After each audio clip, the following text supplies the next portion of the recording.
There's a powerful story with a surprisingly profound message that many of us heard as children, but we may not have realized its magic at the time. It beautifully illustrates an essential truth about awakening and healing. Hi, I'm Brett, and this is an invitation to remember your heart. Welcome to the Radiant Return. Most of my deepest discouragement has come in moments where I felt stuck, where I believed I was powerless to shift the experience I was having. Hopelessness sets in when we become convinced that no matter what we do, nothing will change. That our thoughts, feelings, responses, and outcomes are simply the inevitable result of forces outside of us. Today I want to share with you a simple yet profound book that touches on themes of shame and fear. It contains a powerful truth that can change your life if you're willing to sit with its depths. It's called The Monster at the End of This Book, starring lovable, furry old Grover. It was originally published in 1971, and it's the best-selling book in the Sesame Street catalog. Let's read it together. What did that say? On the first page, what did that say? Did that say there will be a monster at the end of this book? Oh, it did! I am so scared of monsters. Shh! Listen, I have an idea. If you do not turn any pages, we will never get to the end of this book. And that is good, because there is a monster at the end of this book. So please, do not turn the page. You turned the page! Maybe you do not understand. You see, turning pages will bring us to the end of this book, and there is a monster at the end of this book. But this will stop you from turning pages. See, I am tying the pages together, so you cannot. You turned another page. You do not know what you are doing to me. Now, stop turning pages. There, I, Grover, am nailing this page to the next one so that you will not be able to turn it, and we will not get any closer to the monster at the end of this book. All right.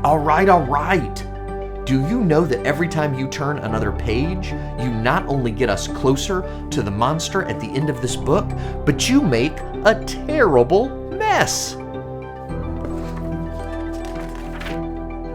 This will stop you from turning pages. A heavy, thick, solid, strong brick wall. I would just like to see you try to turn a page. Do you know that you are very strong?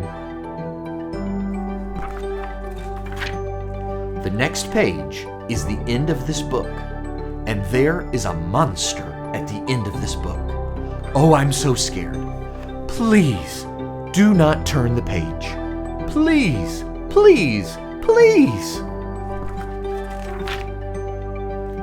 Well, look at that. This is the end of the book. And the only one here is me.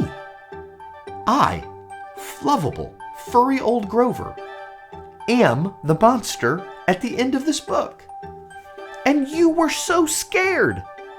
I told you there was nothing to be afraid of. Oh, I'm so embarrassed. Now, it's easy to laugh at Grover's drama and distress, but the simple truth is that many of us spend years doing exactly what this funny, furry, lovable Muppet is doing. At some point in life, we all experience pain that feels overwhelming. When it isn't fully felt and released, we carry it forward in the mind and body. Over time, that pain becomes a filter, a fearful voice that colors how we see everything. We instinctively train ourselves to avoid anything that might stir that pain again. Our habits, our relationships, even the way we see ourselves, can quietly and unconsciously become strategies to protect ourselves from feeling too much. In my own life, I've had to face how many choices were shaped by a hidden, compulsive attempt to escape pain. From the way I handled conflict, to the attachments I clung to, sometimes even the food I ate. It was all part of avoiding the immensity of what was within me. And a lot of my suffering wasn't caused by the outer world at all. It was born from the parts of myself I was afraid to meet, to feel, to embrace, and to love. This is the voice of shame. But just like Grover, the obstacles I built were only illustrations, illusions, without any real power. And the truth I had been avoiding was that the monster was never out there. The real encounter was always with myself. And the monster only lives when I run from it.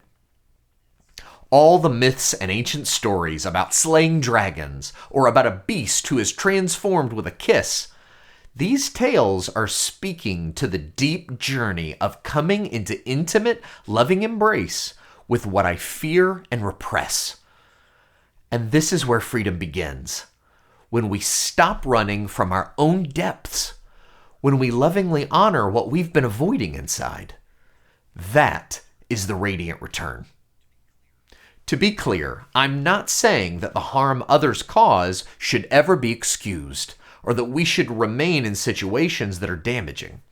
Some of the hardest choices in my life have been stepping away from relationships or systems that were unsafe, even when I longed for love within them. Safety is holy, and sometimes the bravest love is distance. But this message isn't about controlling others. It's about the inner journey, your path to transcend and rise above the fearful voices of the past so they no longer echo through your mind and body. Dear friend, even if it doesn't feel safe to believe it right now, you are free. You are loved in this universe. By the grace of God, you were born with the freedom to create your own experience of life, and you carry within you a power that nothing in this world can ever take away.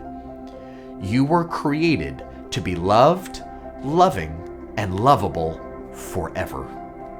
The only thing that clouds that reality is the pain you carry that you haven't yet felt safe enough to face. The divine voice of love calls you home, to return to your heart, a secure, protected place where every part of you can be welcomed and healed. In upcoming videos, we'll explore more about becoming aware of this hidden weight and what it looks like to bring unconditional love to every part of your beautiful self. Together, we'll keep stepping forward on the adventure of your radiant return.